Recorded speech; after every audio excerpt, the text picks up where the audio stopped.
우리 주님의 사랑과 은혜와 평안이 우리 은성교회와 우리 성도님들 각 가정에 늘 충만하시기를 주님의 이름으로 축원합니다. 네. 귀하고 전통 있는 교회에 부족한 저를 불러 주셔서 사역할 수 있도록 허락해 주시고 도와주신 목사님과 또 당의 성도님 여러분들께 감사의 말씀을 드립니다. 감사의 인사가 오늘 설교가 되었습니다. 그죠? 네. 우리 하나님께서 오늘 말씀을 통해서 제가 받은 은혜들을 같이 나눌 때에 우리 각 사람이 하나님께서 우리에게 무엇을 원하시는지 잘 깨닫고 은혜 받아서 세임 받아가는 귀한 시간이 되기를 바랍니다. 저는 제 이름은 김성민입니다. 목사님께서도 여러 번 말씀해 주셨고 또 주보에도 이름이 나와 있는데 제 이름은 김성민 목사입니다.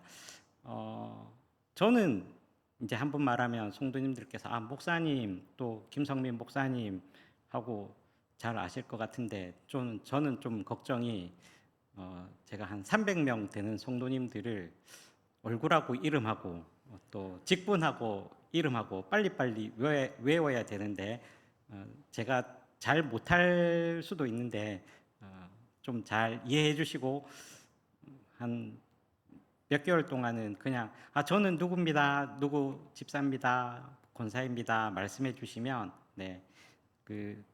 제가 빨리 적응할 수 있겠죠. 그리고 우리 남편은 누구입니다, 우리 아내는 누구입니다까지 말씀해 주시면 괜히 짝지 헷갈리는 일 없이 오해 생기지 않도록 그렇게 잘 할 수 있으리라고 생각을 합니다. 아까 말씀드린 대로 제 이름은 김성민인데 저는 믿는 가정에서 태어났습니다. 그래서 저희 사촌 형제들 돌림자가 거룩할 성자를 씁니다. 그래서 제 이름은 거룩할 성자에 백성민자를 씁니다. 교회 다니시는 분들은 딱 해석해 보면 거룩한 백성 이렇게 나오잖아요, 그죠? 그 구약 성경 또 우리 신학 성경 또 교회 공동체를 거치면서 거룩한 백성 이러면 이스라엘 백성 또 요즘에는 교회 신자들 이렇게 얘기하는 걸로 다 아시지 않습니까? 그래서 저희 아버님께서 저를 낳으시고 너는 거룩한 백성으로 살아라 이렇게 이름을 정해 주셨어요. 그래서 제가 목사로 또 살아가기 이전 사역자로 살아가기 이전에 부모님께서 성민으로 지어주셨는데 이름대로만 살아도 참 잘 사는 거 아닌가라는 생각을 해보게 됩니다.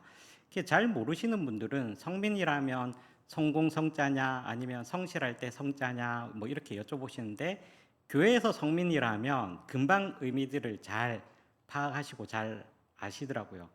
세상에 나가서 성민이라 할 때 다른 사람들과 달리 교회에서 잘 인식이 되는 것 같습니다. 이름을 얘기를 좀 길게 하는 이유가 뭐냐면 저의 정체성을 나타내는 이름이 정체성을 나타내잖아요, 그죠? 그래서 그 정체성을 말씀드리기 위해서 이렇게 말씀을 드렸는데 여러분들 어떤 분들은 이름이 교회에서 성경식으로 이름을 짓는 경우들이 많이 있는 것 같아요, 그죠?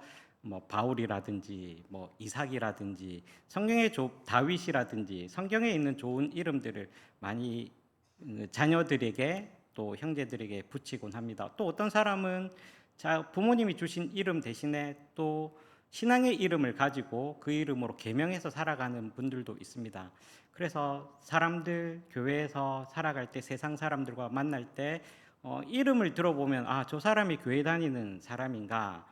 또 어떤 분은 상호명을 교회식으로 이름을 지으면 교회 다니는 분인가라는 그런 정체성을 나타내는 경우들이 참 많이 있습니다. 그렇다면 우리는 그리스도인으로서 또 한 사람의 교인으로서 살아가면서 우리의 이름에 맞는 정체성에 맞게 살아가는가 생각해 보면 내가 교회 다닌다는 사실을 자랑스럽게 떳떳하게 얘기하는 분들도 있지만 또 어떤 분들은 분위기에 따라서 나타내지 않거나 가리려고 하는 경우들도 있는 것 같습니다. 왜냐하면 이 세상에 살아가다 보니까 교회 다닌다는 이유만으로 손가락질을 받게 되거나 또한 무시를 당하게 되는 경우들도 있기 때문입니다. 어, 그것은 우리만의 문제가 아닌 것 같습니다. 그죠? 많은 세상 사람들이 교회를 보면서 예전에는 칭찬했지만 어떤 경우에는 욕을 하는 경우도 있고 비난하는 경우도 있고, 아니면 저 사람은 목사라는데 왜 저래 하면서 교회에서 방송에서 많은 그리스도인들이 욕을 먹고 있기 때문이기도 합니다. 그래서 속된 말로 교회 다니는 이유만으로 도매급으로 그리스도인이라는 이유만으로 많은 비난을 받기도 하는 것 같습니다. 근데 사실 우리 교인들 잘 아시는 것처럼 많은 교회들이 정상적인 생활을 하고 또 어느 단체보다도 많이 섬기고 있고 사회에 좋은 영향력을 끼치고 있음에도 불구하고 오히려 물을 흘리는 몇몇 교회들, 몇몇 교인들 때문에 도매급으로 비난을 받고 있기도 합니다. 그렇다면 그런 이유들 때문에 우리는 계속 그렇게 살아야 할 것인가? 그렇게 하지는 않아야 된다는 거죠. 그런 문제에 대해서 회피하지 않아야 된다는 것입니다. 달아나지 말아야 한다라는 것입니다. 오히려 이런 현상을 보면서 자기를 갱신하고 또한 교회를 갱신하려는 그러한 노력과 결단이 필요하다라는 겁니다.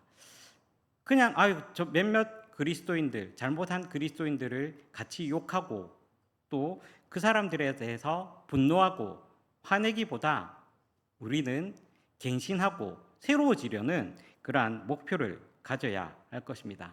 그래서 오늘 본문의 말씀대로 얘기를 해보자면 복음을 부끄러워하지 않는 그러한 교회가 되어야 한다라는 사실입니다.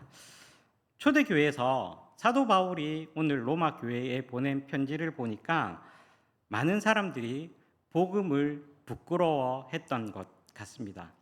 왜냐하면 사도 바울이 만나지도 않은 로마 교회 교인들에게 편지를 쓰면서 복음을 부끄러워하지 말라라고 말씀을 하고 있기 때문입니다. 왜 복음에 대해서 부끄러워했을까? 여기에 나오는 유대인과 헬라인이 있는데요. 왜냐하면 기독교에서 지금도 가장 우리에게 중요한 핵심이기도 하지만 십자가라는 걸림돌 때문이었습니다. 십자가의 희생이 구원에 이르는 길이라는 것을 그 당시에 믿지 않는 유대인들이나 헬라인들은, 그리스도인들은 이해할 수 없었기 때문이었습니다. 근대 철학의 발상지인 그리스 사람들은 지혜와 지식을 구하는 민족이었습니다.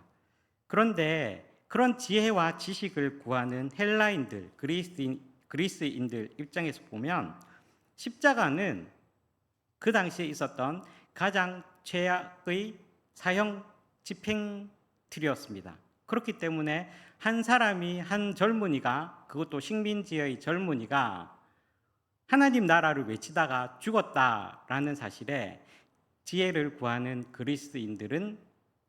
헬라인들은 십자가에 대한 구원의 믿음을 확신할 수 없었습니다. 또한 유대인들은 기적을 구하는 사람들이었습니다. 예수님께서 세상에 살아계실 때에 오병이어로 5,000명을 먹이시고 또 7병이어로 4,000명을 먹였던 그러한 기적들, 그리고 얼마 전까지만 해도 사랑하는 제자였던 나사로를 살렸던 그러한 기적들을 본 유대인들은 예수님이 십자가에 못 박혀 돌아가는 것을 도저히 이해가 되지가 않았습니다. 만약에 예수님께서 돌아가시기 직전에 창을 뽑고 십자가 로마에서 내려와서 많은 로마 군병들을 해치고 또 유대 민족들이 그토록 바라던 로마 식민지로부터 해방하고 유대인들이 당시의 세계의 중심이 되었다면 예수님을 받아들일 수 있었겠지만 예수님께서는 끝끝내 나의 하나님 어찌하여 나를 버리십니까? 라고 하면서 비참하게 죽어가는 것을 보면서 이적을 구하는 유대인들도 십자가라는 형틀이 구원의 통로라는 것을 도저히 이해할 수가 없었습니다. 그래서 많은 사람들이 유대인이나 그리스도인들은 바울이 얘기하는 복음에 대해서 부끄러워할 수밖에 없었다라는 사실입니다. 지금 십자가가 우리의 구원의 통로가 된 지금 우리는 복음을 부끄러워하고 있지는 않습니까? 잘은 몰라도 몇 가지 이유들이 있는 것 같습니다. 첫 번째로는 복음을 부끄러워하는 첫 번째 이유로는 우리의 삶의 환경과 또 상황이 잘 안 맞는 것 같습니다. 많은 사람들이 회사에서 성공하기를 원합니다. 다른 사람보다 더 높아지기를 원합니다.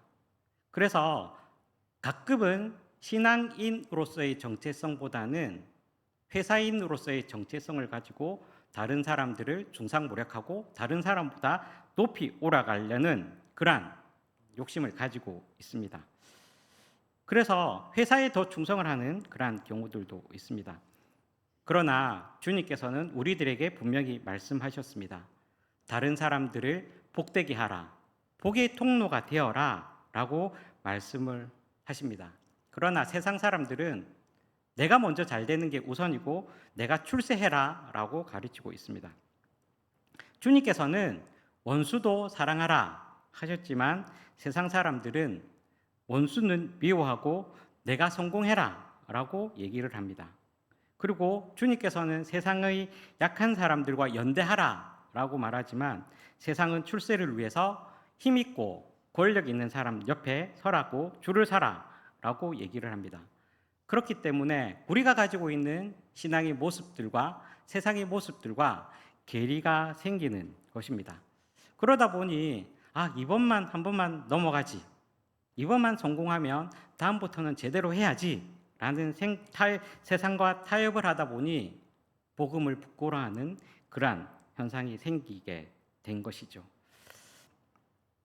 두 번째 이유는 복음을 부끄러워하게 된 두 번째 이유는 설교 초반에 말씀드렸던 것처럼 많은 그리스도인들의 비리 또 부정 이런 것들 때문에 기독교에 대해서 실망해서 복음을 부끄러워하는 이유이기도 합니다.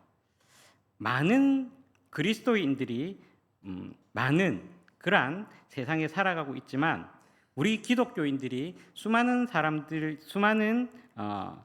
성도들을 헤아리고 있지만 정말로 예수님의 제자로 예수님의 자녀로 살아가는 그러한 사람은 얼마나 될까요? 예수님을 믿는다라는 것은 좁은 문으로 들어가 좁은 길로 걸어가는 것이라고 생각을 합니다. 그러나 많은 사람들이 예수를 통해 넓은 길을 확보하려고 합니다. 탄탄대로를 걷기를 원하는 것이죠. 태산을 넘어 홍곡에 가기보다는 만사형통하기를 원하는 것이죠. 예수 믿고 단순히 복만 받으려는 그러한 세상에 살아가고 있기 때문에 우리는 복음에 부끄러워할 수밖에 없다라는 그러한 것이죠. 세 번째로 왜 많은 사람들이 복음에 대해서 부끄러워할까요? 오늘 제가 여러분들에게 말씀드리고 싶은 가장 중요한 주제이기도 한데요. 로마서 1장 16절 우리가 말씀을 읽었는데 다시 한번 읽어보도록 하겠습니다. 로마서 1장 16절입니다. 목소리를 모아서 읽어봅니다. 내가 복음을 부끄러워하지 아니하노니 이 복음은 모든 믿는 자에게 구원을 주시는 하나님의 능력이 됨이라. 먼저는 유대인에게요 그리고 헬라인에게로다. 아멘. 복음을 부끄러워하는 가장 중요한 이유, 그것은 복음의 능력을 제대로 체험하지 못했기 때문입니다. 복음의 능력을 체험하지 못했으니 복음이 부끄러울 수밖에 없는 것이죠. 그렇다면 복음의 능력은 무엇일까요?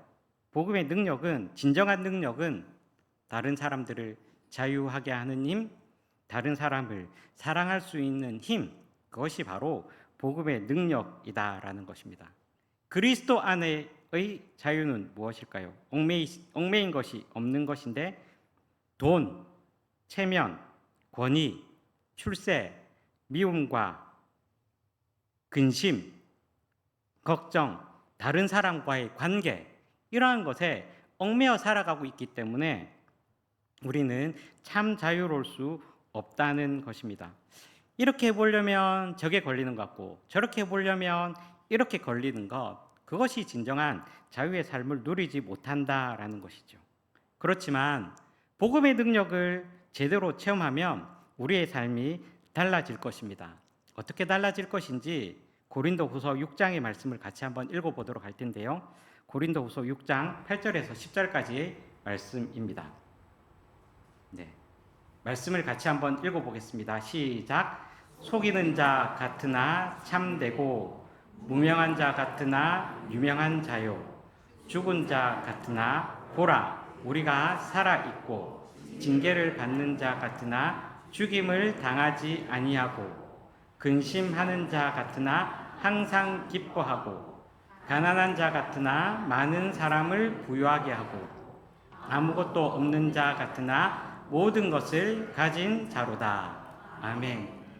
복음의 자유의 능력을 체험한 사람들의 변화된 모습이 이렇다라는 것이죠. 옛날에는 사람을 속이면서 살았지만 진실되게 살아가게 될 것입니다. 다른 사람들 앞에서 별 볼 일 없는 사람이지만 유명한 사람으로 살아가게 될 것입니다. 죽은 사람 같아 보이지만 진정으로 살아있는 사람이 될 것입니다. 근심하고 또 걱정하는 사람 같지만 기쁨 가운데 살아가게 될 것입니다. 가난하게 사는 것 같지만 많은 사람을 부유하게 만들어 줄 것입니다.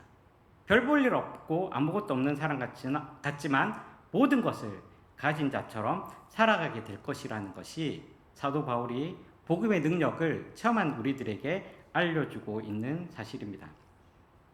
두 번째로 복음의 능력은 사랑의 능력이라 할 수 있을 것입니다.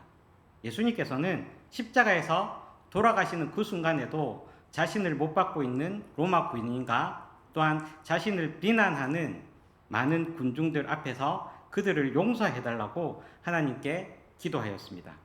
예수님의 초기 제자였던 스데반 집사님도 마찬가지였습니다. 여러분, 우리의 정체성은 무엇입니까? 우리는 이 세상에 살지만 우리의 삶의 뿌리는 하늘에 있음을 기억해야 할 것입니다. 어디에도 매이지 않는 그러한 자유, 또한 어떠한 경우에도 사랑할 수 있는 그러한 용기를 가진 사람만이 진정한 그리스도인이다라고 할 수 있을 것입니다. 그렇기에 이러한 능력을 체험한 사람은 복음을 부끄러워하지 않을 것입니다. 세상이 뭐라 하든, 세상이 어떻게 되든 복음의 진실 앞에서 빛을 발하며 살아가게 될 것입니다. 그러기에 사도 바울은 의인은 오직 믿음으로 살아간다 라고 말씀을 하고 있습니다. 여기에서 의인은 무엇일까요? 그냥 단순히 의리 잘 지키는 사람, 착한 사람을 얘기하는 것은 아닙니다. 하나님께서 우리를 구원해 주신 것에 대한 그러한 칭의와 성화의 삶을 살아가는 것이 의인의 모습이라고 할 수 있을 것입니다. 하나님께서 우리를 사랑해 주셔서 하나님의 자녀로 삼아 주신 것, 그것이 첫 번째 의인일 것이고, 두 번째는 그 의롭다 인정함을 받은 가운데서 하나님의 사랑에 감격하여서 다른 사람들에게 하나님의 사랑을 전하며 살아가는 것, 즉 성화의 삶을 사는 것이 진정한 의인의 삶을 살아갈 수 있다라는 것입니다. 여러분, 우리는 세상이 어둡다고 원망하기보다는 우리가 가지고 있는 작은 등불 하나를 켜서 이 세상을 밝혀야 할 것입니다. 우리 기독교의 현실, 우리 한국 교회의 현실을 보면서 부끄러워하고 또 같이 비난하고 숨는 것이 아니라 복음의 능력으로 세상을 밝히기 위해서, 세상을 변화시키기 위해서 지금부터라도 힘써야 할 것입니다. 그렇기에 기독교 신앙을 부끄러워하면서 밖으로만 맴돌지 말고 우리 안에서부터 자기 갱신, 자기 반성, 자기 회개의 길을 펼쳐 나가야 할 것입니다. 교회를 새롭게 할 수 있는 그러한 사람은 복음의 능력을 체험한 사람들 뿐입니다. 지금도 주님께서는 우리들을 기다리고 계십니다. 그리고 우리를 믿어주시고 계십니다. 제가 지난주에 예배 참석하고 오늘 처음 부임하게 되었는데 우리 교회가 함께 교회에 가는 날을 선포하고 지금 준비하고 있지 않습니까? 그래서 오늘 말씀의 주제를 복음을 부끄러워하지 말자라는 그러한 주제를 정하였습니다. 우리가 품은 태신자들 또 장기 결석자들 생각하시면서 기도하고 준비하고 계실 줄로 아는데 우리 은성교회가 복음에 부끄러워하지 않는 교회, 복음을 부끄러워하지 않는 그리스도인들이 되어서 많은 사람들을 주님께로 이끌 수 있는 그러한 귀한 복음 초청의 날이 되었으면 좋겠습니다. 그래서 우리 은성교회가 새로운 힘을 받고 또 하나님이 기뻐하시는 그리고 서구와 부산 지역을 변화시키는데 출발점이 되는 그러한 귀한 사역이 되기를 바랍니다. 우리 하나님 말씀 마지막으로 한 절 같이 읽고 마무리를 해보려고 합니다. 마태복음 5장 16절 말씀입니다. 같이 읽어보겠습니다. 시작. 이같이 너희 빛이 사람 앞에 비치게 하여 그들로 너희 착한 행실을 보고 하늘에 계신 너희 아버지께 영광을 돌리게 하라. 아멘. 기도하겠습니다. 사랑의 하나님 아버지, 주님의 은혜를 감사드립니다. 주님께서 우리를 먼저 사랑해 주셔서 주님의 귀한 자녀로 삼아 주셨음에도 불구하고 또한 우리를 자랑스러워 하심에도 불구하고 우리는 우리의 현상 때문에 또한 다른 사람들의 이미지 때문에 복음을 부끄러워하며 살지는 않았는지 다시 한번 생각해 보게 됩니다. 하나님 아버지, 우리가 진정으로 복음의 능력을 체험하여 하나님 복음을 부끄러워하지 아니하고 오히려 복음을 전하며 많은 불신자들에게 또 우리가 품은 태신자들에게 또한 장기 결석자들에게 주님의 참된 복음을 전하여 우리가 주님 기쁘시게 하고 또 주님의 마음을 시원하게 하는 그러한 그리스도인들과 교회가 되도록 인도하여 주시옵소서. 감사드리며 예수님 이름으로 기도드립니다. 아멘.